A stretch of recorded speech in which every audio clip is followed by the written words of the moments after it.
જે આપના ચરણોમાં કોટી કોટી દંડ પ્રણામ. આપ પરમ પૂજ્ય ગોસ્વામી વિશાલ બાવાસી દ્વિતીય ગૃહ પાવન પરંપરામાં મહાપ્રભુજી 7મી પેઢીમાં પાદુભાવ થયો છે. આપ શ્રી વિઠ્ઠલનાથજીના સ્વરૂપના સેવામાં ચેન્નઈમાં કરી રહ્યા છો. આપનો સ્વભાવ ખૂબ સરળ છે ને આપને એવા શૃંગાર અને સજાવટમાં વિશેષ રુચિ છે. આપ પુષ્ટિ માર્ગના પ્રણાલિકા માટે પરંપરામાં આગ્રહ રહ્યા છો. આપ શ્રી આપના બાલ્યકાળમાં દરેક પ્રવૃત્તિઓ કરતા રહે. આપની અનોખી અને સુંદર પ્રવચન શૈલી કારણે આપ વિદ્યાલયમાં ભગવદ્ ગીતા અને અન્ય ગ્રંથોનું પાઠન કરાવો છો અને દેશ વિદેશમાં પ્રવાસ કરી પુષ્ટિ માર્ગના પ્રચાર કર્યો છે. ચેન્નઈ અને સૌરાષ્ટ્રના વૈષ્ણવ બાપરે સૌરાષ્ટ્રના અને ચેન્નઈના વૈષ્ણવ દિવ્ય લાભ આપ્યો છે. આપ ઉદાર સ્વભાવના અને આપના સંપર્કમાં જે વૈષ્ણવ આવે એને પકડી જ રાખે. વૈષ્ણવને મન જ ન થતું કે સુખ અને દુઃખ સંબંધ રાખો છો.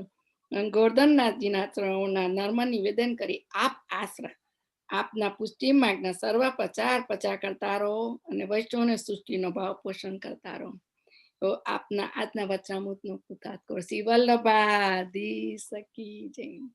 આપ શ્રીનો લાસ્ટ ટાઈમનું વચનામૃતમાં ફેસબુકમાં એક જ દિવસમાં 1200 વૈષ્ણવ ફેસબુકમાં જો તારે મને ખબર પડી. જયો જય પ્રણામ. પછી તો બહુ જ વધ્યું પણ 1 day માં સૌરાષ્ટ્રના વૈષ્ણવ શબ્દ નથી મારા. જય શ્રી બહુ સુંદર. Thank you Smita ben. तो श्री महाप्रभु जी कृपा है, श्री महाप्रभु जी की वाणी है। बाकी मेरा अपना कोई सामर्थ्य नहीं है कि अपन श्री महाप्रभु जी के सिद्धांतों को आपके सामने रख सकें, लेकिन वो तो श्री महाप्रभु जी की कृपा है कि ये सब संभव है। जहां तक हो सकेगा मैं कोशिश करूंगा कि हिंदी और गुजराती दोनों को बैलेंस करूं, क्योंकि लास्ट टाइम भी अमुक वैष्णव की शिकायत थी कि जैसे आप कभी कभी गुजराती ज्यादा बोलते हो तो हिंदी वालों को समझ में नहीं आता, और कभी कभी हिंदी ज्यादा बोलता हूं तो गुजरातियों को समझ में नहीं आता। तो मैं कोशिश करूंगा 2 नाव पे सवार होने की। I try to balance both. लेकिन अगर किसी को फिर भी कोई समझ में नहीं आता हो कुछ, तो अंत में मैं 5-10 मिनट छोड़ दूंगा प्रश्नोत्तरी के लिए। अगर किसी को कुछ डाउट हो, कुछ नहीं समझ आया हो, तो आप लोग जरूर पूछिएगा। तो अपन आरंभ करते हैं।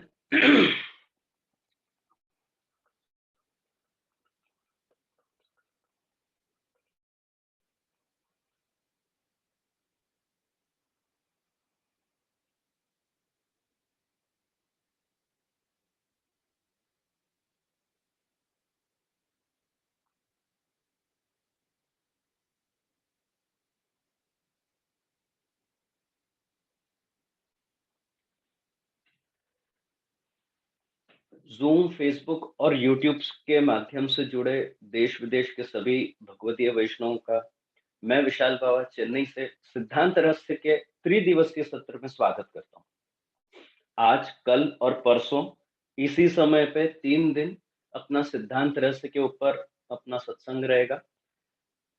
जिनके निमित्त इस कार्यक्रम का आयोजन हुआ वो आपके, मेरे, अपन सबके आत्मीय स्मिताबेन और श्रीनाथ जी वचनामृत से जुड़े हुए सभी भगवदीय वैष्णवों को मैं खूब खूब आशीर्वाद देना चाहता हूँ, क्योंकि आप सबके सहयोग से ही ये आयोजन इतनी सुंदरता से चल रहा है। षोडश ग्रंथ में अगर आप जो प्रचलित क्रम है, जो सबसे पॉपुलर क्रम है, अगर आप देखो तो उसमें सिद्धांत रहस्य 5वां ग्रंथ है। और यदि आप ओवरऑल पूरे षोडश ग्रंथ को देखो तो षोडश ग्रंथ को अपन 4 भाग में डिवाइड कर सकते हैं। शरणागति, समर्पण, सेवा और भक्ति।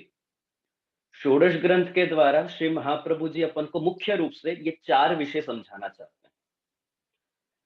यमुनाष्टक और पुष्टि प्रवाह मर्यादा भेद के द्वारा श्री महाप्रभु जी सेवा और भक्ति का उपदेश दे रहे हैं। सिद्धांत मुक्तावली सेवा के उपदेश का ग्रंथ है। सिद्धांत रहस्य और अंतःकरण प्रबोध ये समर्पण के उपदेश का ग्रंथ है। नवरत्न समर्पण और शरणागति के उपदेश का ग्रंथ है। बालबोध, विवेक धैर्याश्रय और कृष्णाश्रय ये शरणागति के उपदेश का ग्रंथ है। चतुश्लोकी, संन्यास निर्णय, निरोध लक्षण ये भक्ति के उपदेश का ग्रंथ है। भक्तिवर्धिनी भक्ति और समर्पण दोनों के उपदेश का ग्रंथ है। सेवा फल, सेवा और भक्ति के उपदेश का ग्रंथ है।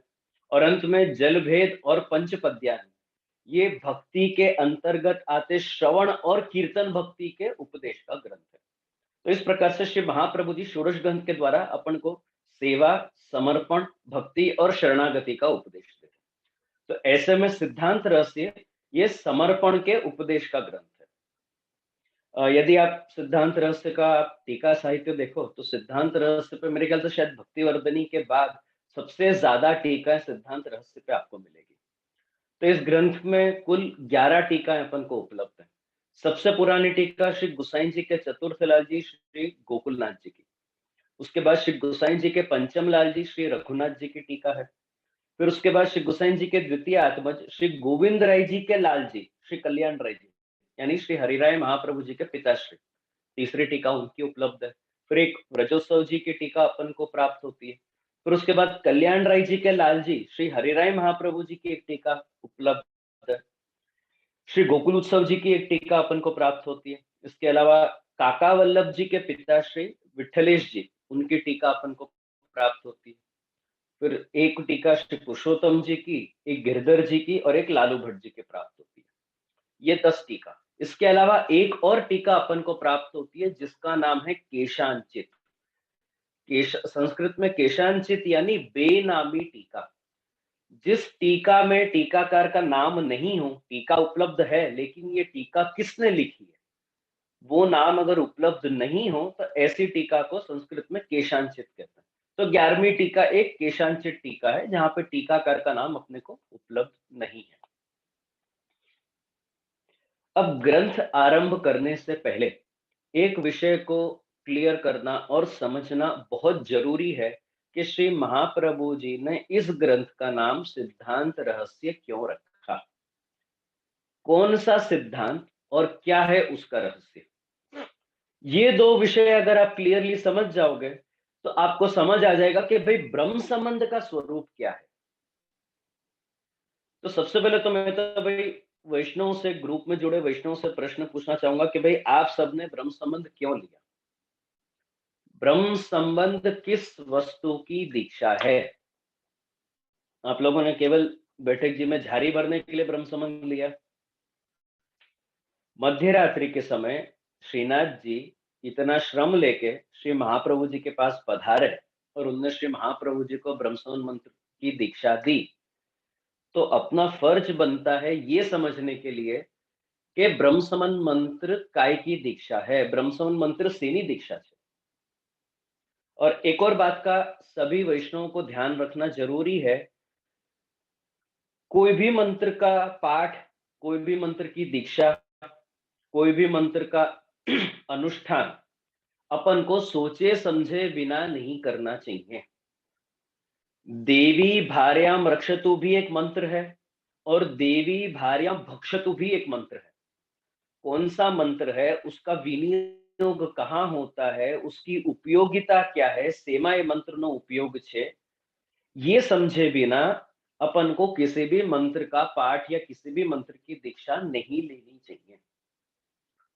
श्री गुसाई जी भी सर्वोत्तम स्तोत्र में ये बात अच्छे से क्लियर करते हैं। श्री गुसाई जी सर्वोत्तम स्तोत्र में लिखते हैं कि विनियोगो भक्ति योगो प्रतिनाशने कृष्णादास्वाद सिद्धत्रणस्तय। सर्वोत्तम स्तोत्र का विनियोग भक्ति मार्ग में आते प्रतिबंधों का नाश करने के लिए है, ना कि एग्जाम में पास होने के लिए या बुद्धि को तेज बनाने के लिए। सर्वोत्तम स्तोत्र उन वैष्णवों के लिए उपयोगी है जो कृष्ण के अधरामृत का स्वाद लेना चाहते हैं।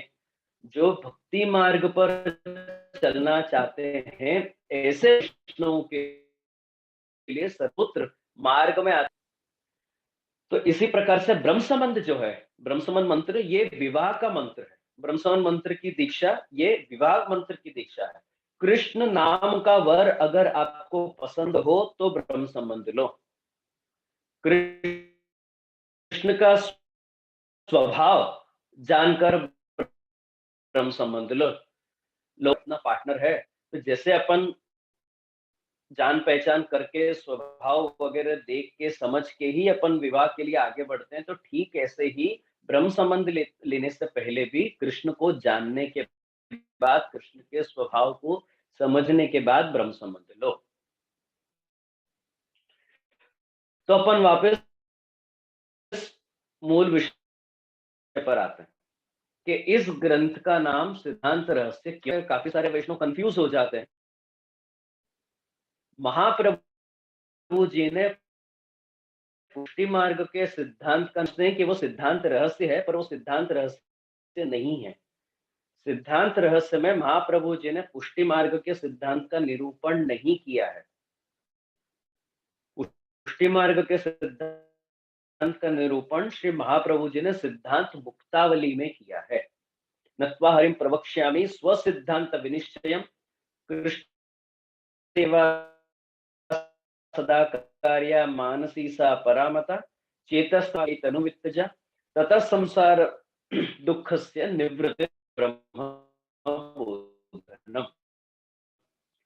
पुष्टि मार्ग सिद्धांत श्री महाप्रभु जी ने इसलिए वहां पे आप श्री बालबोध का प्रथम श्लोक और सिद्धांत मुक्तावली का प्रथम श्लोक अगर आप कंपेयर करो, तो बालबोध में श्री महाप्रभु जी समझाते कि नत्वा हरिम प्रवक्ष्यामि सर्व सिद्धांत संग्रहम।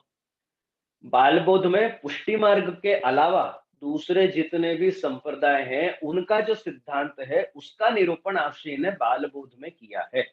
स्व सिद्धांत जो है, पुष्टि मार्ग का सिद्धांत जो है, उसका निरूपण श्री महाप्रभु जी ने सिद्धांत मुक्तावली में किया है। और पुष्टि मार्ग का सबसे प्रथम और मूल सिद्धांत है कृष्ण सेवा सदा कार्या। इन चारों शब्दों में से कृष्ण सेवा सदा कार्य, इन चारों शब्दों में से अगर आप एक भी शब्द निकाल दोगे, एक भी शब्द आप अगर कम कर दोगे, तो वो श्री महाप्रभु जी का सिद्धांत नहीं रहेगा। वो भक्ति मार्ग के दूसरे आचार्यों का सिद्धांत बन जाएगा, पर श्री वल्लभ का सिद्धांत नहीं है। उदाहरण के तौर पर अगर आप कृष्ण सेवा सदा कार्या में से सदा शब्द निकाल दो, कृष्ण सेवा कार्या, तो ये सिद्धांत तो निम्बार्काचार्य का भी है, ये सिद्धांत तो मध्वाचार्य का भी है, और ये सिद्धांत तो चैतन्य महाप्रभु का भी है। ये सभी कृष्ण सेवा के प्रवर्तक हैं। श्री महाप्रभु जी कोई पहले जगत गुरु नहीं है। श्री महाप्रभु जी से भी पहले 4 जगत गुरु हो चुके हैं। कृष्ण सेवा का प्रचार करने वाले भी कोई श्री महाप्रभु जी प्रथम आचार्य नहीं है। श्री महाप्रभु जी से पहले भी बहुत से आचार्य थे जिन्होंने कृष्ण सेवा का प्रचार किया। महाप्रभु जी के समय भी दूसरे आचार्य थे जिन्होंने कृष्ण सेवा का प्रचार किया, और श्री महाप्रभु जी के बाद भी बहुत से आचार्य हैं जो कृष्ण सेवा का प्रचार करते हैं। लेकिन इन सब के बावजूद, इन सब के बाद भी इन सभी लोगों का जो कृष्ण सेवा का प्रकार है और जो पुष्टि मार्ग का कृष्ण सेवा का प्रकार है, उसमें महाप्रभु जी को कहीं ना कहीं थोड़ा फर्क दिखा। और फर्क होने के कारण महाप्रभु जी ने सिद्धांत मुक्तावली में स्व सिद्धांत विनिश्चयम के द्वारा पुष्टि मार्ग के सिद्धांत की स्थापना करी। अगर जो इन सब के कृष्ण सेवा के प्रकार में और अपने कृष्ण सेवा के प्रकार में फर्क नहीं होता, तो पुष्टि मार्ग की स्थापना करने की भी कोई आवश्यकता नहीं थी। इस्कॉन भी आप देखो तो वो भी कृष्ण सेवा का ही एक प्रकार है, आप मना नहीं कर सकते, लेकिन उनके सेवा प्रकार में और पुष्टि मार्ग के सेवा प्रकार में बहुत फर्क है। तो इसलिए श्री महाप्रभु जी ने पुष्टि मार्ग के सिद्धांत की स्थापना करी। और श्री महाप्रभु जी का मूलभूत सिद्धांत यही है कि हर एक वैष्णव को ब्रह्म संबंध लेकर खुद के जीवन को इस प्रकार से डेवलप करना चाहिए, इस प्रकार से अपना जीवन, अपनी लाइफस्टाइल बनानी चाहिए कि उसके जीवन का कोई भी विभाग, कोई भी डिपार्टमेंट, कोई भी पक्ष कृष्ण के बिना खाली नहीं हो।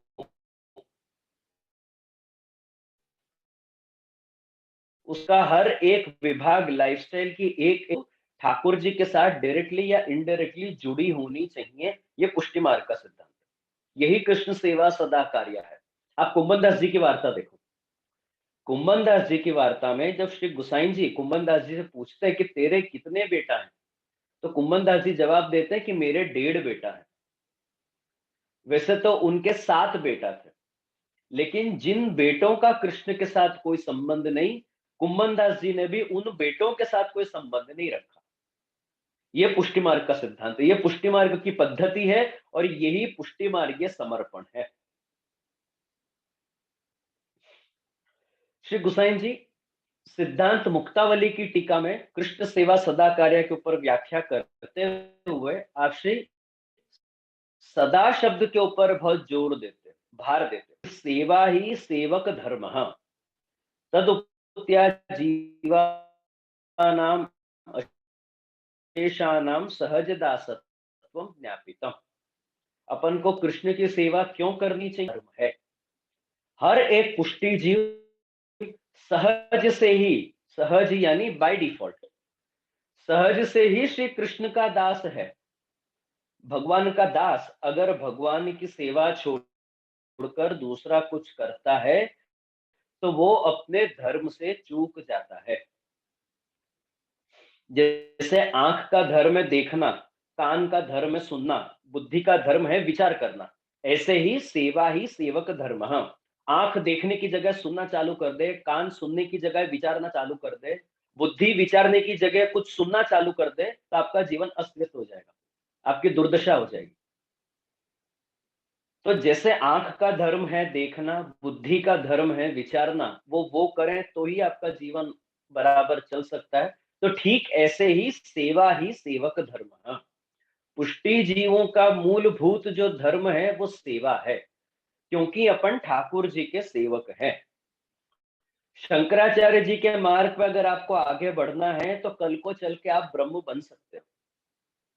अगर आपको भाई सेवक नहीं रहना है और शंकराचार्य जी के मार्ग पर बढ़ना है, तो उनके मार्ग पर आप आगे बढ़ के कल को ब्रह्म बन सकते हो।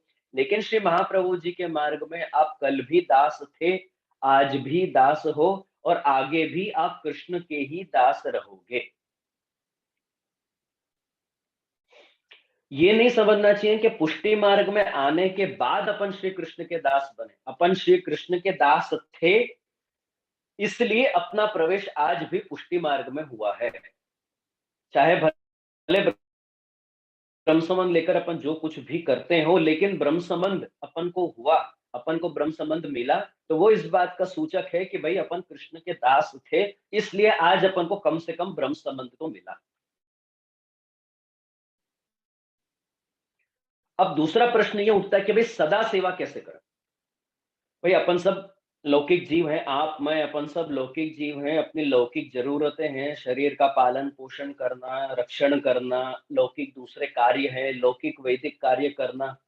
अब अपन ये देह त्याग के वैकुंठ में तो चले नहीं गए, अपन का कोई अलौकिक देह तो है नहीं, लौकिक देह है। तो इस लौकिक देह के साथ अपन सदा सेवा कैसे करें? महाप्रभु जी ने तो एकदम शॉर्ट में बोल दिया कि भाई कृष्ण सेवा सदा कार्य। लेकिन सदा सेवा कैसे करें, यह प्रश्न उत्पन्न होता है। उसका मतलब महाप्रभु जी ने इस ग्रंथ में समझाया। रहस्य शब्द का एक अर्थ होता है तात्पर्य। पुष्टि मार्ग का सिद्धांत कृष्ण सेवा सदा कार्य, उसका रहस्य श्री महाप्रभु जी ने सिद्धांत रहस्य में समझाया है, इसलिए इस ग्रंथ का नाम सिद्धांत रहस्य है। जो भी सिद्धांत श्री महाप्रभु जी ने बताया, उसका रहस्य क्या है, उसका तात्पर्य क्या है, वो श्री महाप्रभु जी ने इस ग्रंथ में समझाया। बाल बोध में श्री महाप्रभु जी एक जगह लिखते हैं कि जीवा स्वभावतो दुष्टा, यानी जीव स्वभाव से दुष्ट है। अब ये देखो, ये महापुरुषों का कमाल है। महापुरुषों की वाणी, मतलब आप समझो कि श्री महाप्रभु जी ने कितनी बारीकी से, कितनी सूक्ष्मता से शब्दों का प्रयोग किया है। श्री महाप्रभु जी ये नहीं लिखते कि जीव स्वभाव जीव स्वरूप से दुष्ट है, जीवा स्वरूप तो दुष्टा नहीं लिखा है, जीवा स्वभाव तो दुष्टा। जीव खाली स्वभाव से दुष्ट है, क्योंकि स्वरूप से तो वो आज भी भगवत अंश है, आप में अपन स्वरूप से तो आज भी भगवद अंश है, लेकिन खाली स्वभाव से दुष्ट हो गए। और ये बात तो भगवान की गीता के 15वें अध्याय में अर्जुन को समझाते हैं कि ममैवांशो जीव लोके जीव भूत सनातन मनष्ठानि इंद्रियाणि प्रकृति स्थानी कर्षति। जीव के अंदर भी ठाकुर जी के समान ही भगवत धर्म है, लेकिन कुछ कारणों से, लौकिक बोलो काल बोलो, उन कारणों से वो तिरोभूत हो गए, अंदर दब गए। और भगवत धर्म तिरोभूत होने के कारण अपन को अविद्या का स्पर्श होता है। अविद्या के स्पर्श के कारण लौकिक भौतिक पदार्थों में अपनी अहंता ममता रहती है, और भौतिक पदार्थों में अपनी अहंता ममता होने के कारण अपन सही से आत्मनिवेदन नहीं कर पाते हैं। आज अपन सब ने, वल्लभ कुल ने अपन को हाथ में तुलसी देके ठाकुर जी के आगे ब्रह्मसुमन मंत्र तो बुलवा दिया, लेकिन जो कुछ भी आपने ब्रह्मसुमन मंत्र में बोला, क्या आप वो निवेदन, क्या आप उस प्रकार से आपने समर्पण किया? क्या आप उस प्रकार से समर्पण कर पाए हो? देह, इंद्रिय, प्राण, अंतःकरण, उसके धर्म, घर, पुत्र, पति, संबंधी, पैसा इत्यादि वगैरह, ये सब प्रभु आपको अर्पण। बोलने के लिए बोल दिया, मोड़ेથી તમે બધું ભૂલી ગયા, પણ ક્રિયામાં આવ્યું, आपने समर्पण किया? नहीं किया। तो श्री महाप्रभु जी विचार करते हैं, क्योंकि जीव स्वभाव से दुष्ट है, उसकी अहंता ममता है, तो ऐसे में वो आत्मनिवेदन कैसे करेगा? क्योंकि यदि जीव कुछ देता भी है किसी को, तो रिटर्न में लेने की अपेक्षा रखता है। जब तक आपके अंदर अहंता ममता रहेगी, तब तक आप किसी को कुछ दे नहीं सकते। अगर आप किसी को कुछ दोगे, तब भी आपको रिटर्न में कुछ प्राप्त करने की आपको अपेक्षा रहेगी। तो ऐसे में महाप्रभु जी विचार करते हैं कि भाई जीव का भगवत संबंध कैसे कराएं। यही श्री महाप्रभु जी की चिंता थी, और इसी चिंता का निवारण करने के लिए श्रावण सुद एकादशी के मध्य रात को साक्षात श्रीनाथ जी पधारे और श्री महाप्रभु जी से सिद्धांत का रहस्य कह गए। और यहीं पर श्री महाप्रभु जी प्रथम श्लोक का आरंभ करते हुए लिखते हैं कि श्रावण श्यामले पक्षे एकादश्या महानिशि साक्षात भगवता प्रोक्तम तद अक्षरशः उच्यते। श्रावण महीना, शुक्ल पक्ष, एकादशी तिथि, मध्य रात के दिन साक्षात श्रीनाथ जी इस ग्रंथ में आगे प्रकट कर रहा हूं। अब वैष्णव मेरे प्रश्नों का उत्तर देंगे कि श्रीनाथ जी सावन महीना में ही क्यों पधारे? श्रीनाथ जी केम श्रावण महीना में पधार्या? આપણા આપણા ત્યાં 12 માસ છે, 11 માસ ઠાકોરજીએ છોડીને કેમ શ્રાવણ મહિનામાં જ પધાર્યા? ભાદરવામાં નથી પધાર્યા, જેઠમાં નથી પધાર્યા, પુષ્ટિ માર્ગમાં તો અધિક મહિનાનો પણ વિશેષ મહત્વ ठाकुर जी के महीना में नहीं। एक महीने का नाम अपने हिंदू कैलेंडर को अगर आप देखो, या आप अपने आप खोलकर देखो, तो हर एक महीने का जो नाम है वो उस महीने की पूर्णिमा के आसपास जो नक्षत्र आता है, उस नक्षत्र के ऊपर से महीने का नाम रखा गया है। भाद्रपदा नक्षत्र के ऊपर से भाद्रपद मास, अश्विनी नक्षत्र के ऊपर से आसो मास, कृतिका मघा नक्षत्र के ऊपर से माघ मास, पुष्य नक्षत्र के ऊपर से पौष मास, फाल्गुनी नक्षत्र के ऊपर से फागुन मास, नक्षत्र के ऊपर से चैत्र मास, ज्येष्ठा नक्षत्र के ऊपर से वैशाख के ऊपर से श्रावण मास। हर एक नक्षत्र के एक अधिष्ठाता देवता है, हर एक नक्षत्र का एक देवता है। तो ठीक ऐसे ही श्रवण नक्षत्र के देवता भगवान हरि हैं, भगवान श्री विष्णु है। ये पूरा महीना ही ठाकुर जी का है, और पूरा महीना ठाकुर जी का होने के कारण ठाकुर जी श्रावण महीना में पधारे। श्री पुरुषोत्तम जी अपनी टीका में खुलासा करते हैं कि श्रावण सुद एकादशी, यानी श्रावण महीना, शुक्ल पक्ष और एकादशी तिथि, ये तीन जो कॉम्बिनेशन है, ये आधि दैविक, आधि भौतिक आध्यात्मिक और आधि दैविक दोषों की निवृत्ति करता है। ये जो तीनों डेट का कॉम्बिनेशन है, श्रावण महीना, शुक्ल पक्ष और एकादशी, ये तीनों प्रकार के दोषों की निवृत्ति करता है। तो जैसे श्रावण महीना आधि दैविक दोषों की निवृत्ति करता है, उस ऑर्डर में अगर आप देखो तो श्रावण महीना आधि दैविक दोषों की निवृत्ति करता है। अब यहाँ सबसे पहले दोष निवृत्ति ये शब्द को समझना बहुत जरूरी है। ग्रंथ में भी अपन जैसे जैसे आगे बढ़ेंगे तो ये शब्द बार बार आएगा कि दोष निवृत्ति। तो यह दोष निवृत्ति का अर्थ ये नहीं है कि अपने अंदर से दोष परमानेंटली चले जाएंगे, नहीं। अपने अंदर से दोष परमानेंटली दूर नहीं होंगे, नहीं तो कल को चल के कोई चोरी करके आएगा और आगे ब्रह्म संबंध ले लेगा और बोलेगा भाई मेरे तो सारे दोष दूर हो गए। कोई ना कोई प्रकार का अपराध करके आएगा, आके ब्रह्म संबंध ले लेगा और सोचेगा मेरे तो सारे दोष दूर हो गए। सर्वदोष निवृत्ति का अर्थ यह है कि अपनी सेवा में बाधक बनते, प्रतिबंध उत्पन्न करते जितने भी दोष हैं, उन दोषों की निवृत्ति। यानी जब जब आप सेवा में हो, जब जब आपकी सेवा छूट सकती है, वो कारण आपको सेवा के समय डिस्टर्ब नहीं करेंगे और आपकी सेवा नहीं छूटेगी। अच्छा, अपन सब मानव हैं, आप लोग मानते हैं अपन सब मानव हैं, मनुष्य हैं। आपको मानव शब्द का अर्थ मालूम है? मानव यानी क्या? जिसमें ये 9 प्रकार की वस्तुएं नहीं है, वो मानव। कौन कौन से 9 प्रकार की? काम, क्रोध, लोभ, मोह, मद, मात्सर्य, ईर्ष्या, असत्य, अभिमान। ये 9 प्रकार के विषय जिसके अंदर नहीं है, वो मानव। मानव और दानव का अर्थ इसका ऑपोजिट है। जिसके अंदर ये 9 प्रकार के विषय हैं, वो दानव। अब आप लोग मेरे को ईमानदारी से बताओ, कौन सब मानव है कि दानव है?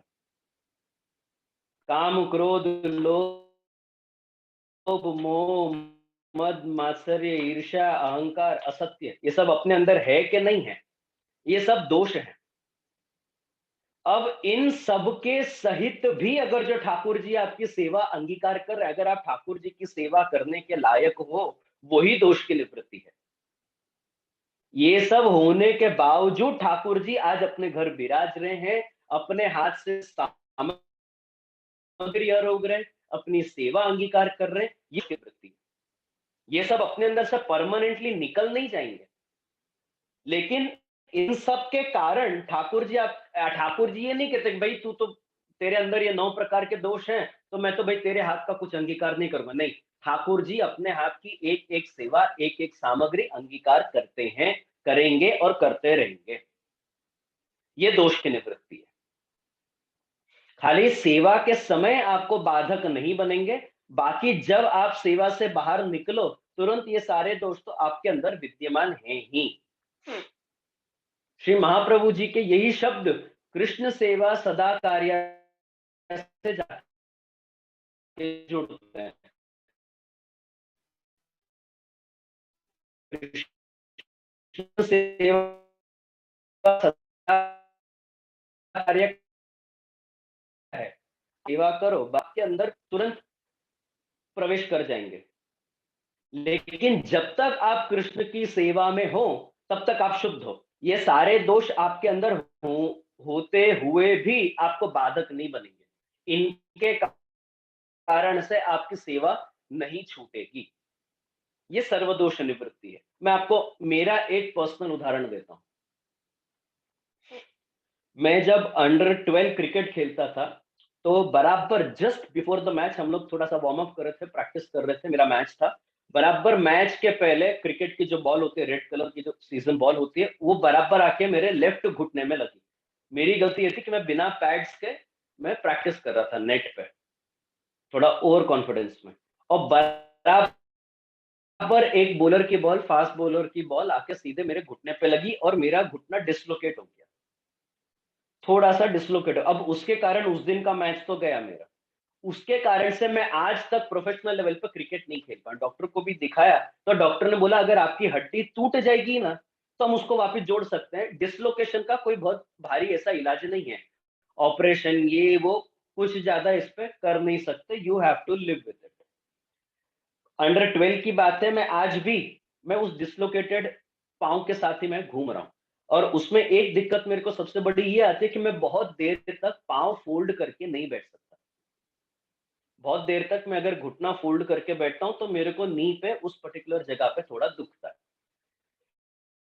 लेकिन आप लोग विश्वास नहीं करोगे, जब मैं ठाकुर जी के श्रृंगार करने बैठता हूँ, खास करके दिवाली, जन्माष्टमी जैसे बड़े-बड़े उत्सवों में, आराम से 1 डेढ़ घंटा निकल जाता है। श्रृंगार करने में 1 डेढ़ घंटा निकल जाता है, लेकिन वो 1 डेढ़ घंटा आप विश्वास नहीं करोगे, मेरे को मेरा घुटना याद ही नहीं आता। मेरे को घुटने में पता ही नहीं चलता कि मेरे को वहाँ कहीं लगी हुई है। बाकी अगर मैं संध्या वंदन करने बैठूं, मैं पाठ करने बैठता हूँ, तो 15-20 मिनट में मेरे को मेरी पोजीशन थोड़ी-थोड़ी देर में चेंज करनी पड़ती है, क्योंकि वहाँ पे घुटना दुखता है। लेकिन जब-जब मैं ठाकुर जी की सेवा में रहता हूँ, ठाकुर जी के श्रृंगार करता हूँ, मेरे को फील नहीं होता कि मेरे घुटने में प्रॉब्लम है। ऐसा नहीं है ठाकुर जी ने मेरा घुटना परमानेंटली ठीक कर दिया, नहीं, वो दोष तो आज भी मेरे अंदर है, लेकिन सेवा के समय प्रतिबंध उत्पन्न नहीं करता है। ये सर्वदोष निवृत्ति। तो इस प्रकार से ठाकुर जी अपने दोषों की निवृत्ति करते हैं। तो ये श्रावण महीना। अब उसके बाद आता है शुक्ल पक्ष। ठाकुर जी शुक्ल पक्ष में ही क्यों पधारे? हर महीने में 2 पक्ष होते हैं, जिसको अपन सुद और वद भी कहते हैं। सुद यानी शुक्ल पक्ष, वद यानी कृष्ण पक्ष। शुक्ल पक्ष यानी एकम से लेके पूनम तक के 15 दिन, और कृष्ण पक्ष यानी एकम से लेके अमावस तक के 15 दिन। प्रश्न ये है, ठाकुर जी शुक्ल पक्ष में क्यों पधारे, कृष्ण पक्ष में क्यों नहीं पधारे? किसी को कोई आइडिया है? ठाकुर जी સુદમાં જ કેમ પધાર્યા, વદમાં કેમ નથી પધાર્યા? अच्छा चलो, हमारे बीजे एक प्रश्न पूछવાનો છે બધા वैष्णवों ने। मैं वैष्णव से एक और प्रश्न पूछना चाहता हूं। अमावस और पूनम, ये 2 तिथि, इन दोनों में से उत्तम तिथि कौन सी, शुभ कौन सी? अमावस उत्तम के पूनम उत्तम? બોલો, વૈષ્ણવને કઈ ખ્યાલમાં આવે છે? અમાવસ અને પૂનમ, શુક્લ પક્ષ એકમ થી લઈને પૂનમ સુધીના 15 દિવસ, કૃષ્ણ પક્ષ એટલે એકમ થી લઈને અમાવસ સુધીના 15 દિવસ। તો હવે આ બંને પક્ષમાં એક પૂનમ અને એક અમાવસ છે। પૂનમ ઉત્તમ છે, પાકું? ગ્રુપમાં બધા એ જ માને છે કે પૂનમ ઉત્તમ છે? અમાવસ और पूनम में पूनम उत्तम है, पाकू? अमावस उत्तम છે? हाँ। नहीं नहीं नहीं, अब पूर्णिमा उत्तम है। ચાલો ચલો, હું હજી એક પક્ષ અહીંયા ચોખવટ કરી દઉં। अमावस में चांद और सूरज का संयोग है। पूनम में चांद और सूरज का वियोग है। पूनम अगर आप देखो तो चांद और सूरज दोनों एक दूसरे से ऑपोजिट डायरेक्शन में होते हैं, इसलिए आपको वो पूरा दिखता है। अमावस में दोनों का संयोग होने के कारण आपको चांद नहीं दिखता। अब 2 प्रेमी, उनका संयोग उत्तम के वियोग उत्तम? गुजराती में एक कविता है, गुजराती में एक कविता है, मैंने मेरे गुरुवर्य से सुनी थी। अमावस काली काली छे, अमावस काली काली छे, पूनम बहु ज रूपाળી छे। अमावस काली काली छे, पूनम बहु ज रूपाળી छे। समझनाराए समझी लेजो, पूनम में होली छे ने अमावसे दिवाળી छे। बोलो हवे कयो उत्तम? कई तिथि उत्तम? बन्ने तिथि। श्रीनाथ जी के शुक्ल पक्ष में लेकिन पधारने का तात्पर्य यह है कि अब तक अपने भक्ति मार्गीय जीवन में अमावस्या थी। जब तक श्रीनाथ जी नहीं पधारे, जब तक अपन को ब्रह्म समन मंत्र नहीं मिला, तब तक अपने भक्ति मार्गीय जीवन में अमावस्या थी। लेकिन अब चिंता करने की जरूरत नहीं है। श्रावण सुद एकादशी के बाद ब्रह्म समन मंत्र मिलने के बाद अपने भक्ति मार्गीय जीवन में धीरे धीरे अंधकार दूर होगा और भगवान श्री कृष्ण पूनम का चांद बन के अपने जीवन में छा जाएंगे। इसलिए क्योंकि आप शुक्ल पक्ष के 15 दिन देखो तो सूरज चंद्रमा की कला धीरे धीरे धीरे धीरे बढ़ती रहती है। रोज एक एक दिन कला बढ़ते बढ़ते बढ़ते बढ़ते पूनम तक पहुंचती है। ऐसे अगर आपको बताऊं तो कला टोटल 16 होती है। षोडश कला जैसे अपने यहाँ श्रृंगार में श्रृंगार रस अगर अपन देखें तो रस शास्त्र में कला टोटली 16 होनी चाहिए, लेकिन चंद्रमा के पास 15 कला ही है क्योंकि एक कला शिव जी ने अपने श्रीमस्तक पे धारण कर ली। चंद्रमा की एक कला शिव जी के श्रीमस्तक पे है, इसलिए चंद्रमा के पास 15 कला ही बची है, नहीं तो अपने पूरे महीने में 32 दिन होते, 30 दिन नहीं होते। तो क्योंकि चंद्रमा के पास 15 कला ही है और 15वां दिन पूनम है, तो अब तक अपने भक्ति मार्गीय जीवन में अंधकार होगा, लेकिन अब श्रीनाथ जी के पधारने के बाद एकम से दूज, दूज से तीज, तीज से चौथ, जैसे धीरे धीरे चंद्रमा का प्रकाश बढ़ता है, ऐसे ही अपने भक्ति मार्गीय जीवन में भी धीरे धीरे प्रकाश बढ़ेगा और एक दिन अपन भी पूनम तक पहुंचेंगे। अपने भक्ति मार्गीय जीवन में पूनम जितना प्रकाश हो जाएगा और ठाकुर जी शरद का चांद बनकर में छा जाएंगे। इसलिए श्रीनाथ जी शुक्ल पक्ष में पधारे।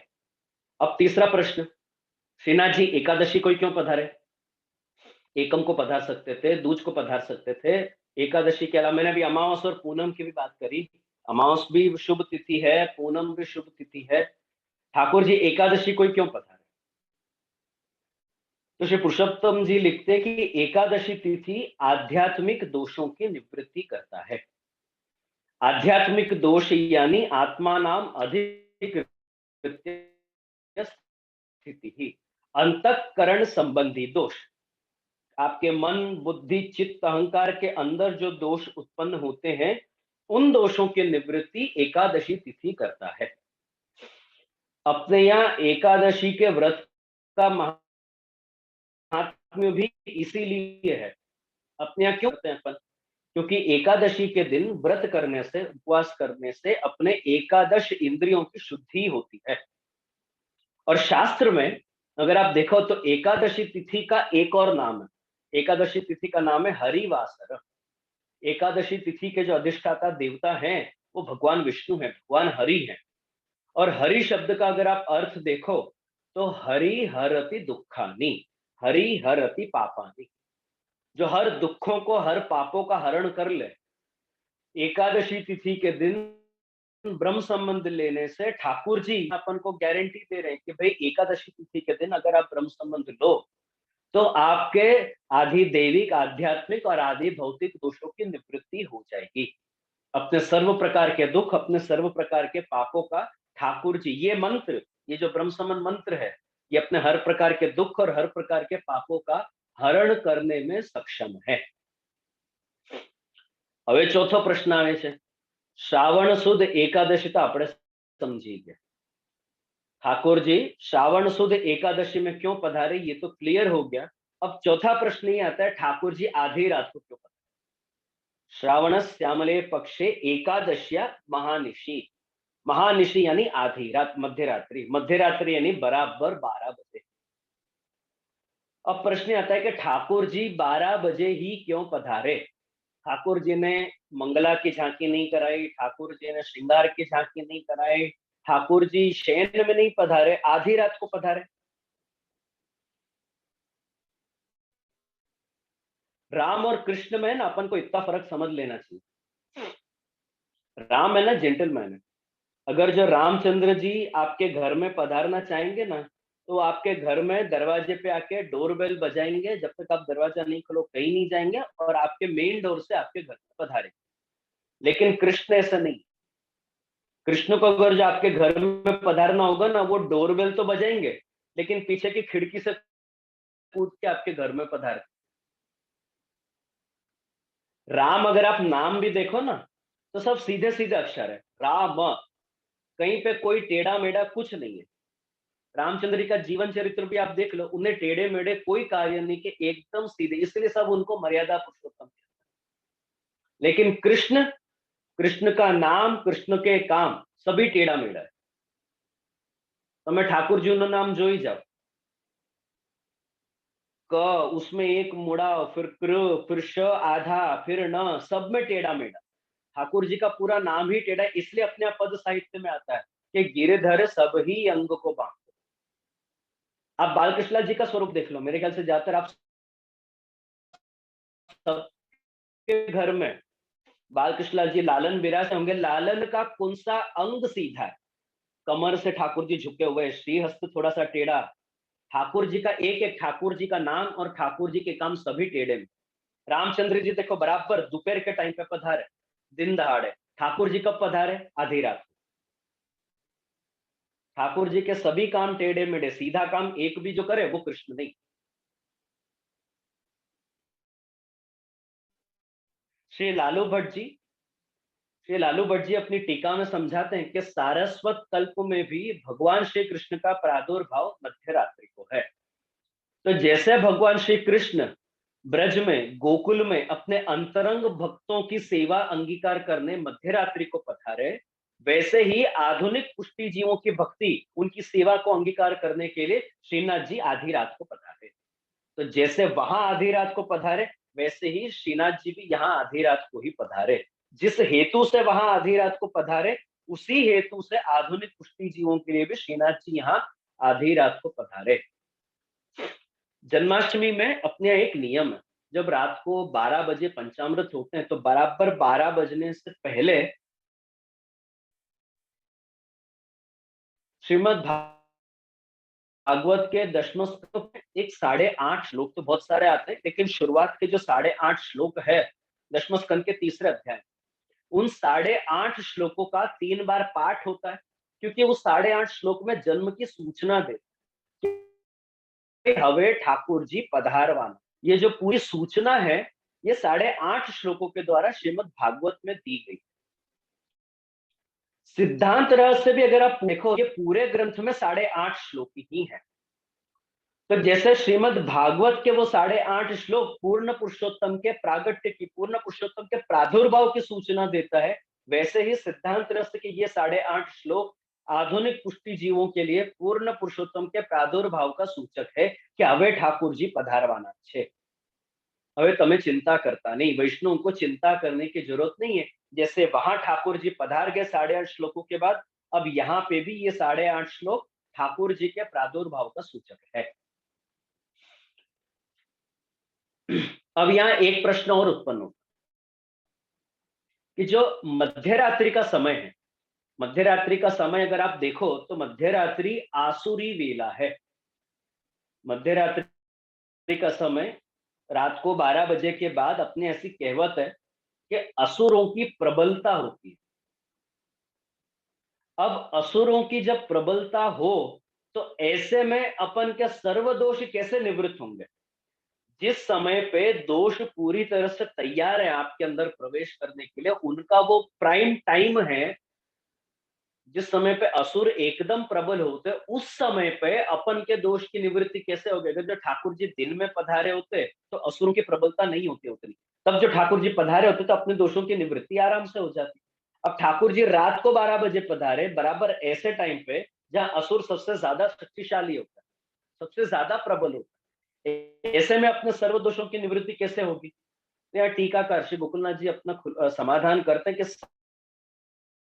सारस्वत कल्प में भी ठाकुर जी आधी रात को पधारे, और आधी रात को पधारने के बाद भी क्रम से ठाकुर जी ने सारे असुरों का वध किया। व्रज की आप जितने भी लीलाएं देखो और उसके बाद द्वारका की और कुरुक्षेत्र की आप जितने भी लीलाएं देखो, इन दोनों लीलाओं में सबसे बड़ा अंतर यही है कि व्रज में ठाकुर जी ने एक एक असुर का नाश अपने खुद के श्रीहस्त से किया।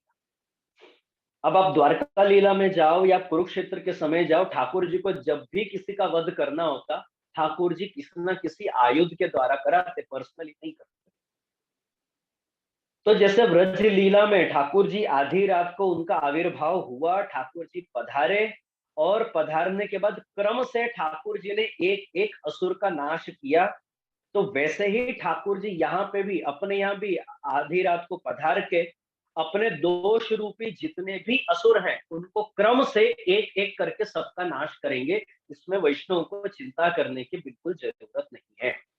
अपने अंदर उत्पन्न होते जितने भी प्रकार के दोष हैं उन सभी दोषों की निवृत्ति ठाकुर जी क्रम से लाइन बाय लाइन सीक्वेंस में अपने घर में पधार कर धीरे धीरे उन सर्व दोषों की निवृत्ति करेंगे। वैष्णवों को बिल्कुल चिंता करने की जरूरत नहीं है। इससे एक और बात क्लियर होता है, इससे एक और बात ये क्लियर होता है कि पुष्टि भक्तों के लिए काल, कर्म और स्वभाव ये तीनों प्रतिबंधक नहीं है। मर्यादा मार्ग में अगर आप देखो तो कोई भी कर्म करने से पहले अपन को विधि करने से पहले अपन को शुभ मुहूर्त निकालना पड़ता है। हर मुहूर्त में आप हर वैदिक कार्य नहीं कर सकते, आपको मुहूर्त निकालना पड़ता है। उस मुहूर्त के अनुसार ही आप वैदिक कार्य कर सकते हो। साउथ में अगर आप देखो तो यहाँ साउथ इंडिया में पद्धति ऐसी है कि वो ज्यादातर जो अपने वैदिक विधि है, खास करके शादी ब्याह, वो ब्रह्म मुहूर्त में करते हैं। सुबह 3:30 से 5:30 का समय जो होगा उसमें ज्यादातर वो अपने जो मुख्य विधि है वो करें।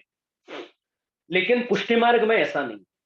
पुष्टि मार्ग में काल, कर्म और स्वभाव ये तीनों प्रतिबंधक नहीं है। मेरे को आप सब वैष्णव बताओ, आप ज्यादातर आप सब वैष्णव के यहाँ ठाकुर जी विराजते होंगे, या जिस वैष्णव के यहाँ ठाकुर जी नहीं विराज रहे हैं, आप लोग मेरे को बताओ कि सेवा करने के लिए सबसे अच्छा दिन कौन सा है? ठाकुर जी ने घरे पधरावा माटे સૌથી સુંદર દિવસ, સૌથી ઉત્તમ દિવસ કયો?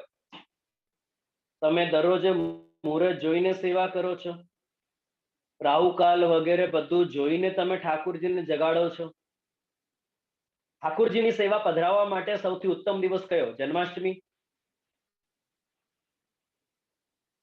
जिस समय आपके मन में ठाकुर जी की सेवा करने की इच्छा उत्पन्न हो, उसी समय तुरंत ही अपन को ठाकुर जी की सेवा स्टार्ट कर देनी चाहिए। चाहे वो आधी रात हो, चाहे वो दिन हो, चाहे कोई भी टाइम हो, राहु काल हो, कोई भी समय हो।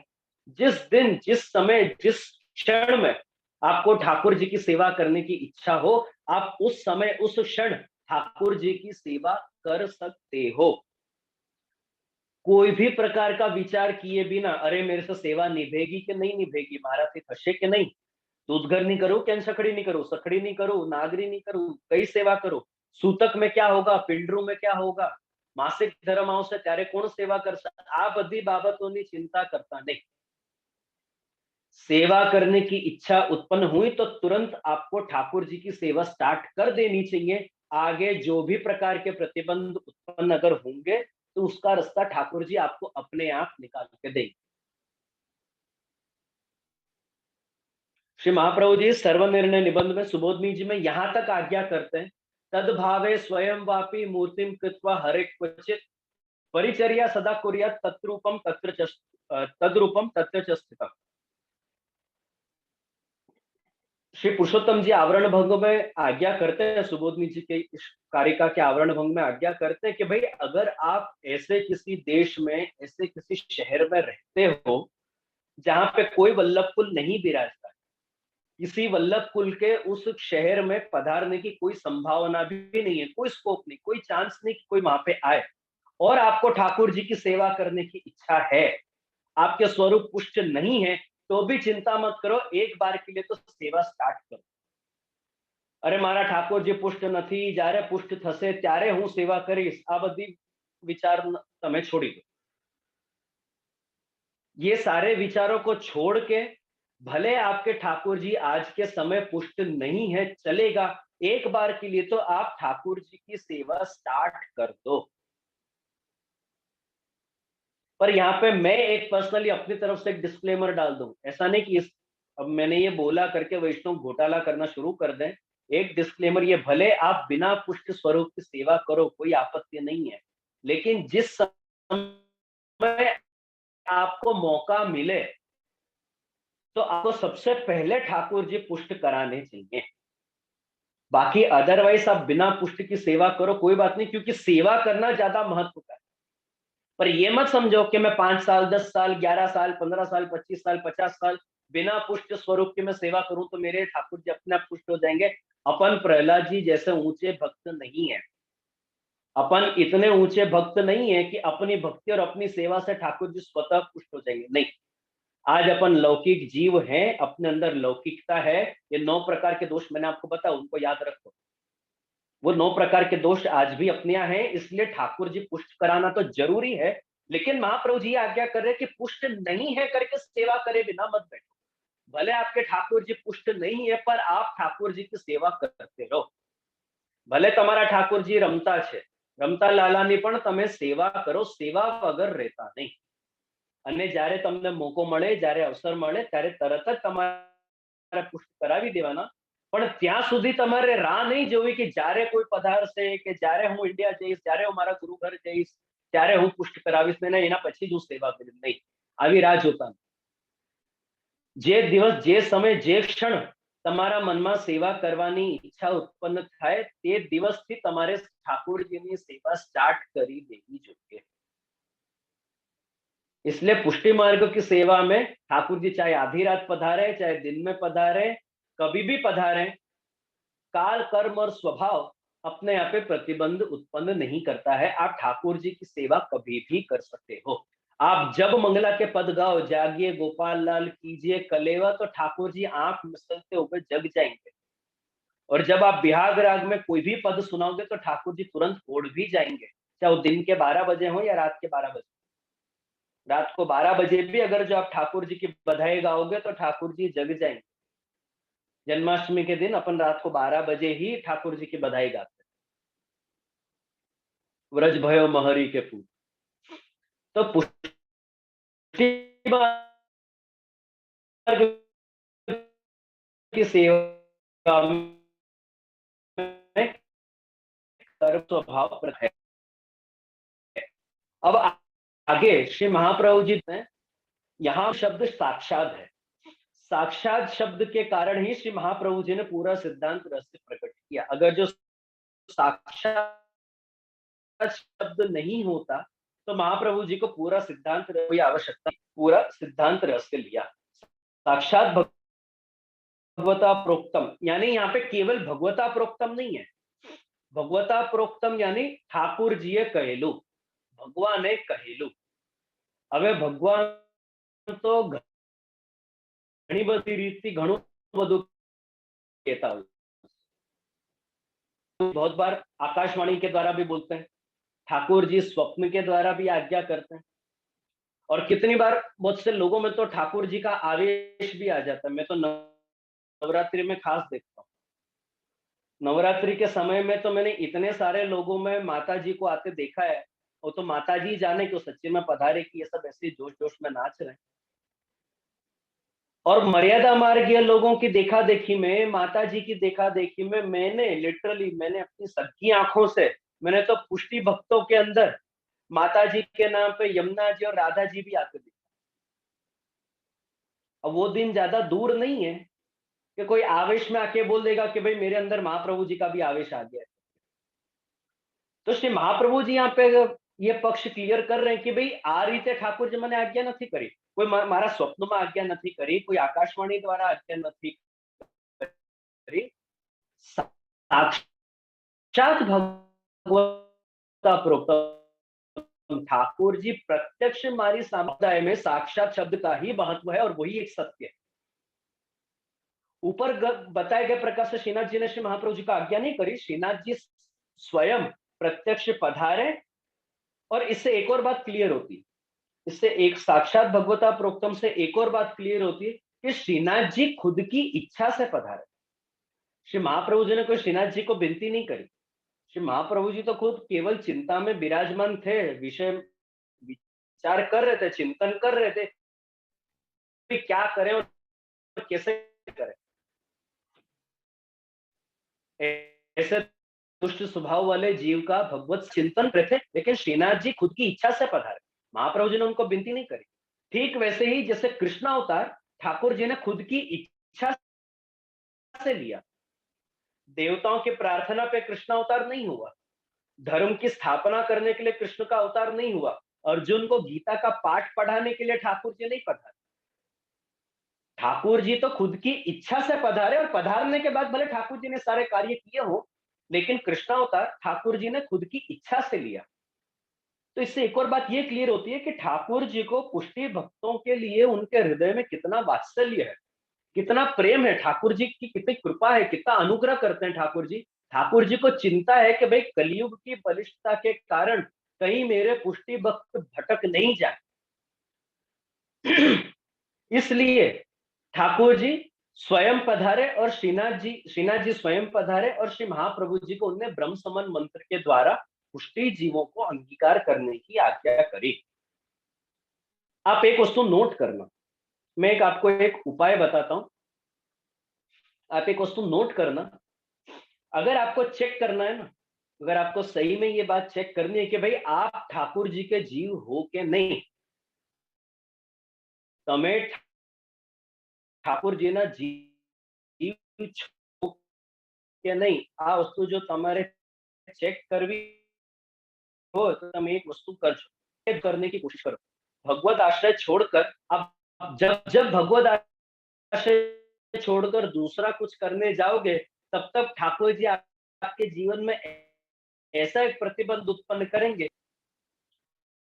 अगर आपको वापस आकर ठाकुर जी के चरणारविंद पकड़ने पड़ रहे हैं, तो समझ जाओ कि ठाकुर जी की आपके ऊपर कृपा है, आप ठाकुर जी के जीव। अगर आप ठाकुर जी का आश्रय छोड़कर दूसरा कुछ कर रहे हो और ठाकुर जी ने प्रतिबंध उत्पन्न नहीं किया, तो शायद आपका अधिकार नहीं।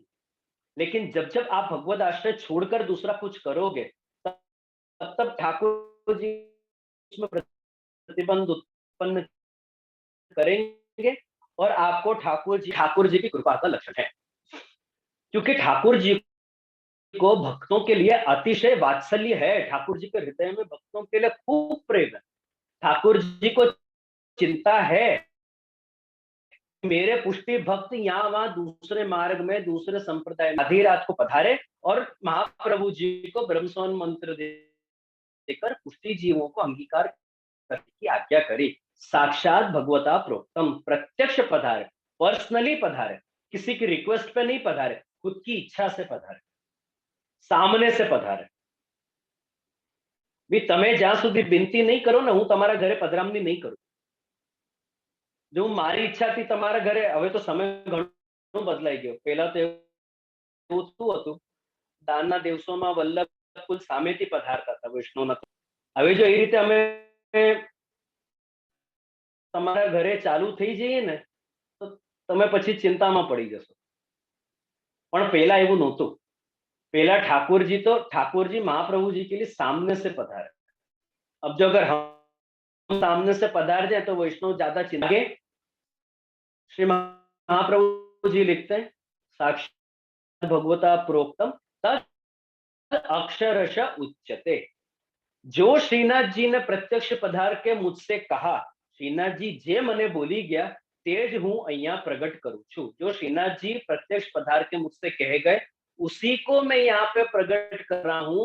मेरे मन से मैंने इस ग्रंथ में एक भी शब्द नहीं लिखा है, और इसी के आधार पे मैं तो इनफैक्ट मुझसे अगर पूछो, इसी के आधार पे मैं तो यही कंक्लूजन पे आऊंगा। अपने आप है ना, पाठ की एक पद्धति। आप जब भी कोई पाठ करो, यमुनाष्टक करो, श्रीमद् करो, कोई भी पाठ करो, सिद्धांत रहस्य भी अगर आपके पास पाठ की पुस्तक हो तो आप देखोगे लास्ट में पाठ के रचयिता का नाम लिखा है, इति श्रीमद् वल्लभाचार्य विरचितम सिद्धांत रहस्यम संपूर्ण। लेकिन मुझसे अगर आप पूछो ना, तो ये पूरा ग्रंथ ये श्रीनाथ जी का है। ब्रह्म संबंध करणात् सर्वेषां देह जीवयो सर्वदोष निवृत्ति ही दोषा पंच विधा स्मृता। इस श्लोक से लेके सबसे लास्ट में संगत्वम सर्वदोषाणाम गुण दोषादि, यहां तक ये पूरा ग्रंथ श्रीनाथ जी का है, श्री महाप्रभु जी का नहीं।